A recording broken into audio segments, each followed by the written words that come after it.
Então, pessoal, boa tarde. Hoje nós vamos dar início à revisão, tá, de um assunto muito importante que nós estudamos no semestre passado, que são os governos populistas.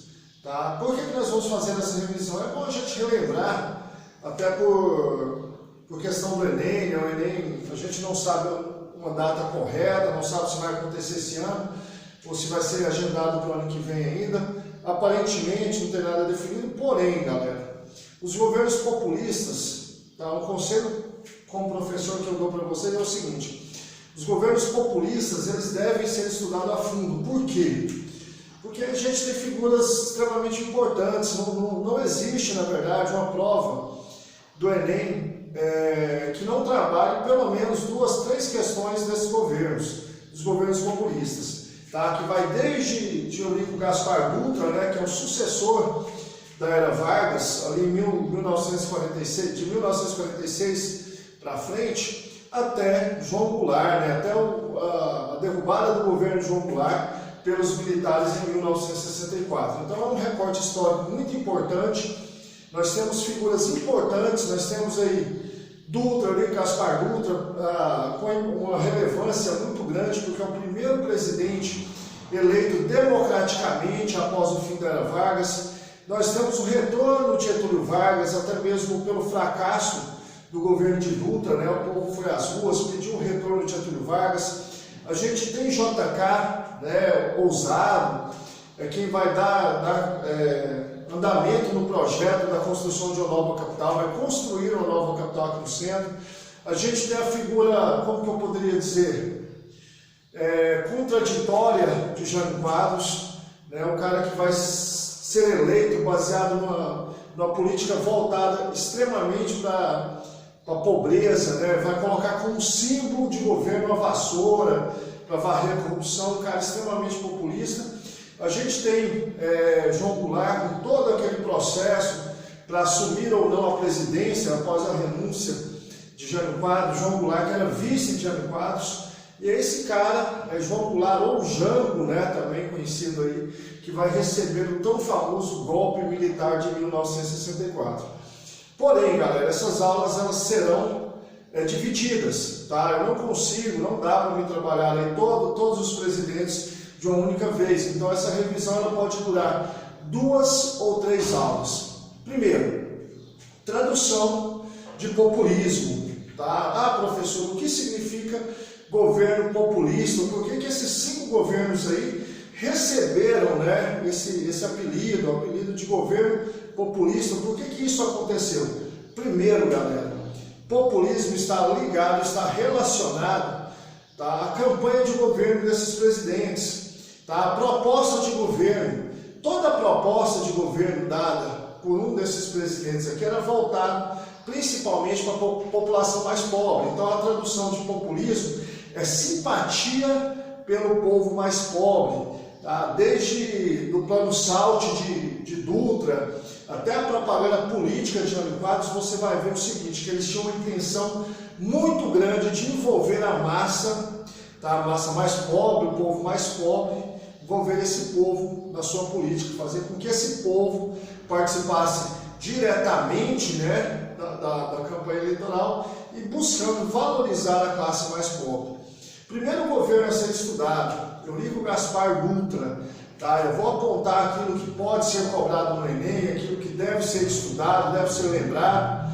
Né? Claro que não deixando aí a dica, sempre reforce em casa. Se você quer se preparar, sempre esteja estudando um pouco mais em casa, ok? Não se limite às nossas aulas aqui. Então, primeiro governo aí do que nós chamamos de governos populistas. Primeiro governo, Eurico Gaspar Dutra. Tá? Eurico Gaspar Dutra, galera, ele vai ser eleito em 1946. Deve ser conhecido principalmente porque é a primeira figura eleita democraticamente após o fim da era Vargas. Ele foi eleito, galera, com apoio, inclusive com o apoio de Getúlio Vargas. Na reta final da campanha política, ele vai receber o apoio de Getúlio Vargas, e esse apoio vai fazer com que o Eurico Gaspar Dutra vença as eleições e se torne presidente do Brasil, que governa o Brasil de 1946 até 1950. Principais características desse governo, galera: ele vai se aliar aos Estados Unidos. Mas o que isso tem de importante, professor? Se você analisar o recorte histórico aqui de 46 a 50, nós estamos no meio, basicamente, daquilo que nós chamamos de quê? De Guerra Fria.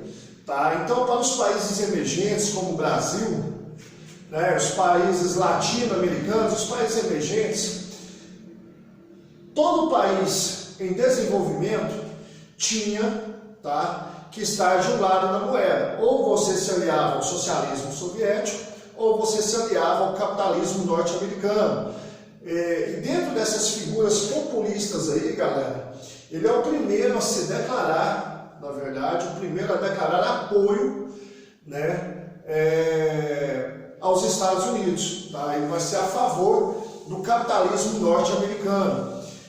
Isso vai significar o seguinte, né? Ele vai reduzir as relações comerciais, as relações com os países soviéticos, tá? Com os países socialistas. Então, você declarar apoio ao capitalismo, você está apenas de um lado da moeda. Você não pode ficar nesse período em cima do muro. Né? Se você declarar apoio ao capitalismo, consequentemente, você é contra os ideais socialistas.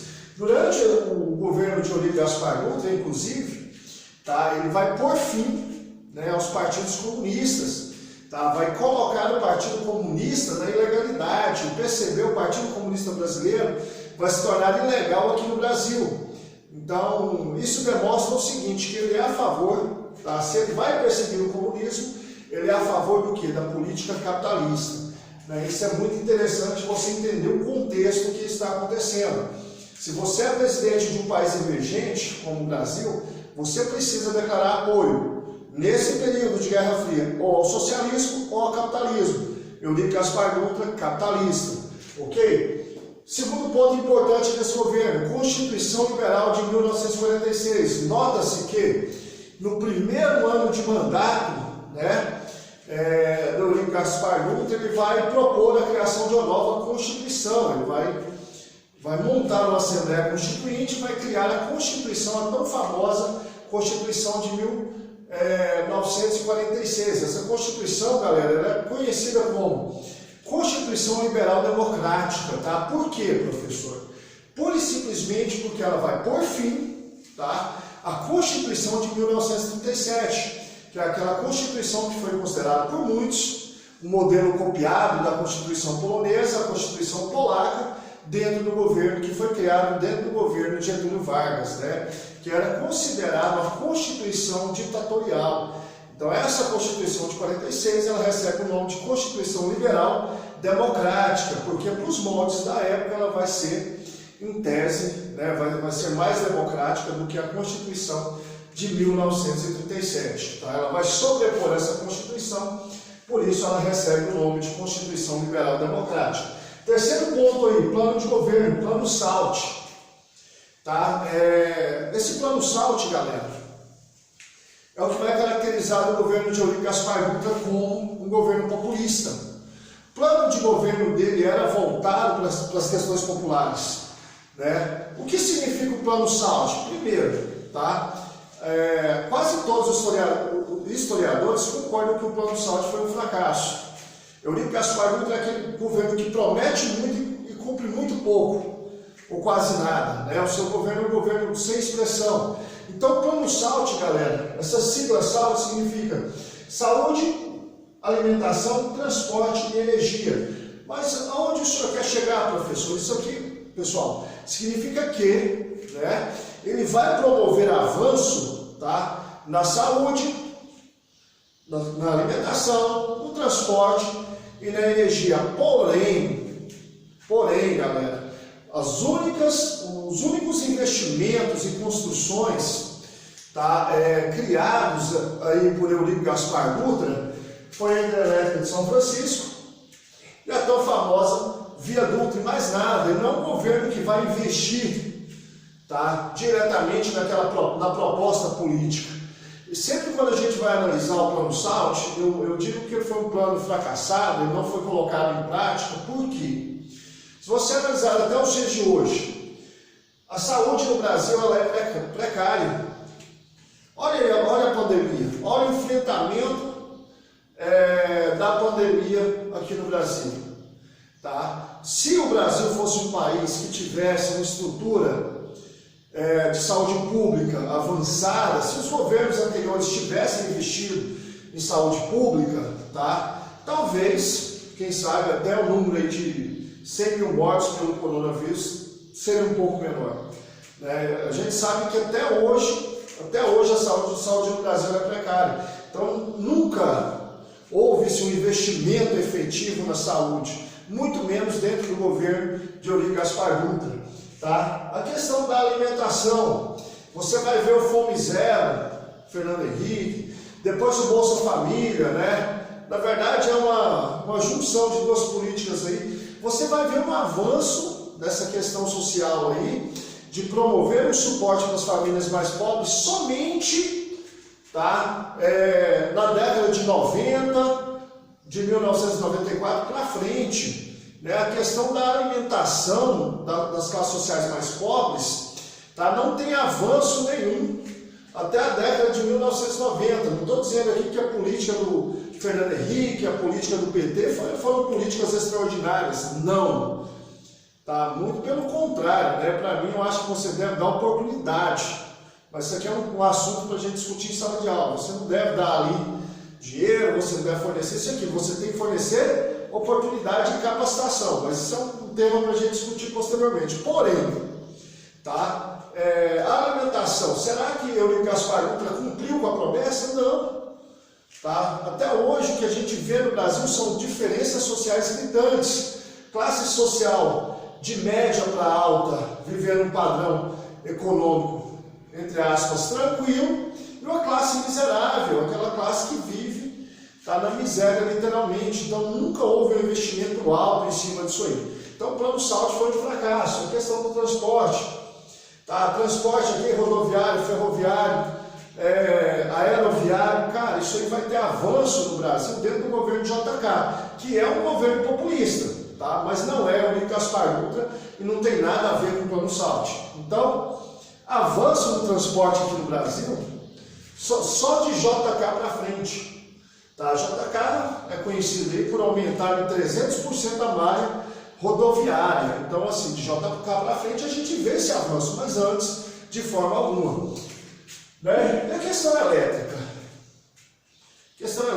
Por isso que eu digo que o plano SALT foi um fracasso.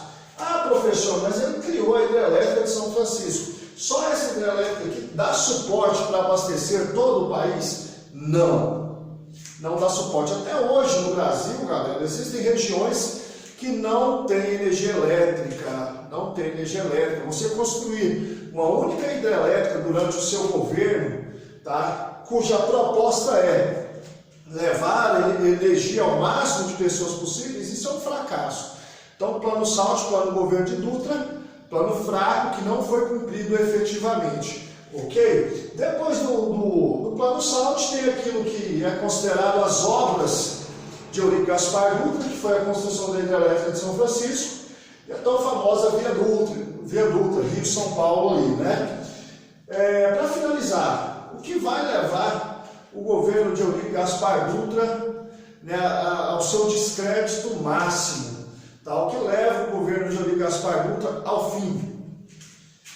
A Copa de 1950 vai acontecer aqui no Brasil, o tão famoso e discutido Maracanaço, né, a derrota do Brasil para o Uruguai em 1950, no Maracanã, a derrota de 2-1 para o Uruguai, famoso Maracanaço, acreditava-se, né, que a seleção estava preparada para vencer a Copa do Mundo aqui, porém o Brasil perde com o Maracanã lotado, com cerca de 80 mil pessoas.